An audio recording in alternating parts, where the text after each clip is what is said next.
विष्णु शंकर जैन साहब इस वक्त हमारे साथ मौजूद हैं। आइए सीधे आपको लेकर चलते हैं विष्णु शंकर जैन जी के पास। किसी भी पल इस मामले में फैसला आ सकता है, आप क्या उम्मीद कर रहे हैं आज के इस फैसले से जैन साहब?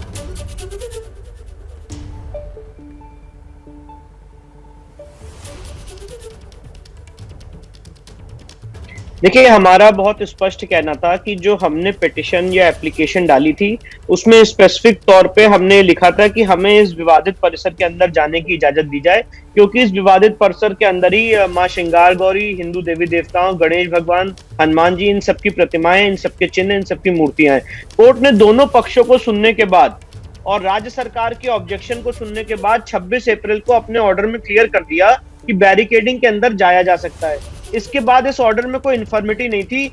जब ये सर्वे की कार्रवाई आगे बढ़ी तो आप ये सोचिए कि वो कह रहे हैं कि एडवोकेट कमिश्नर बायस्ड है। अभी तक तो एडवोकेट कमिश्नर ने अपना काम ही नहीं शुरू किया था।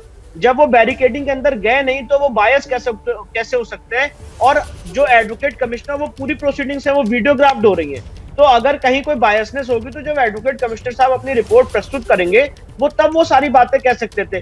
पर यह सिर्फ एक कवायद की गई कि किसी भी तरह से सर्वे को टाला जा सके।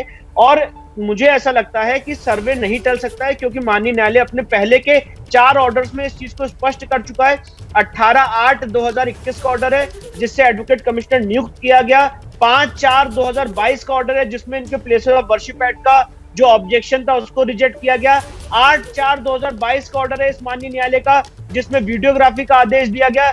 26/4/2022 का ऑर्डर है जिसमें बैरिकेडिंग के अंदर जाने की इजाजत दी गई।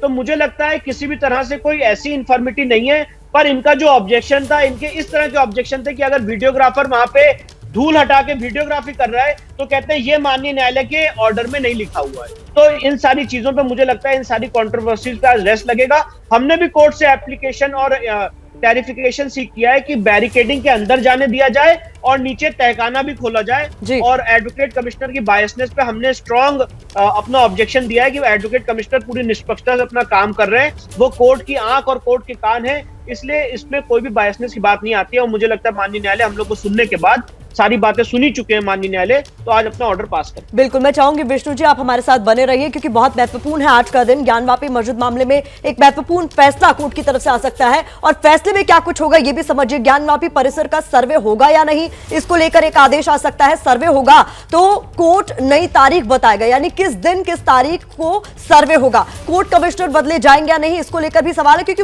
मुस्लिम पक्ष की तरफ से आपत्ति दर्ज कराई गई थी अजय कुमार मिश्रा को लेकर। पहले से ज्यादा इलाके का सर्वे हो पाएगा क्या, यह भी महत्वपूर्ण सवाल है जिसका जवाब आज आदेश में मिल सकता है। पिछली बार के विरोध पर कोर्ट का रुख साफ हो सकता है आज जो फैसला आएगा उस पर। तो विष्णु जी आप हमारे साथ लगातार बने हुए हैं, जैसा कि आप कह रहे थे कि आपको उम्मीद तो बहुत सारी है, लेकिन एक महत्वपूर्ण बिंदु जो उठाया गया, जो सवाल मुस्लिम पक्ष की तरफ से उठाया गया था वो कोर्ट कमिश्नर को लेकर था। कहा जा रहा था कि पक्षपातपूर्ण रवैया, लेकिन कोर्ट तो साक्ष्य के आधार पर काम करता है, तो उनका रुख हम दोबारा करेंगे। एबीपी न्यूज आपको रखे आगे।